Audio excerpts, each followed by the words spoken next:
Hi, I'm Noah, and I'm roasting one person for every country in the world in a random order. Today I got Austria, so I decided to not do the obvious choice and instead roast father of psychoanalysis and a man who looks like he would have liked to have kept people as specimens in jars, Sigmund Freud. When Freud was a student, he once did a research project dissecting eels in an attempt to find their testes, but was ultimately unsuccessful. I knew that Freud was the originator of the idea of castration anxiety. I didn't realize that when it came to eels, he was also its cause. There's evidence to suggest that Freud had an affair with his sister-in-law Mina, who lived with his family. Everyone knows about Freud's idea of the Oedipus complex, where boys want to sleep with their mothers and kill their fathers because they're jealous of the affection. Less known is the Sigmund complex, where husbands want to sleep with their wives' sisters because they're jerks. Freud and his close associate, Dr. Wilhelm Fleiss, believed that the nose and genitals were connected, leading Freud to ask Fleiss to cure one of his patient's hysteria through nasal surgery, which Fleiss then botched, leaving the patient permanently disfigured. In Freud's defense, medical science was way less advanced then. They were still trying to figure out if permanent disfigurement was good. The patient was left experiencing nasal hemorrhages, which Freud eventually concluded were her fault, saying that her wish bleedings were caused by her desire to get affection from him.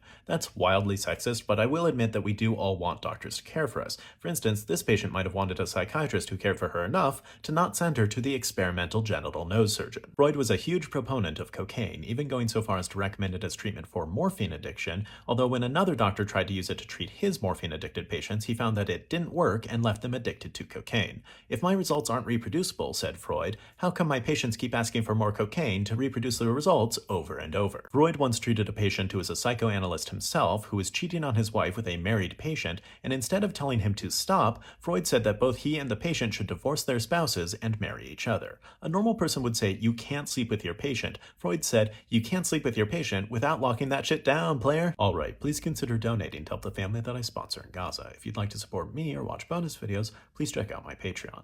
Then let me know who to roast in your country, and join me next time when I'll be roasting Prime Minister of Slovakia and a man who looks like an aging badger, Robert Fico.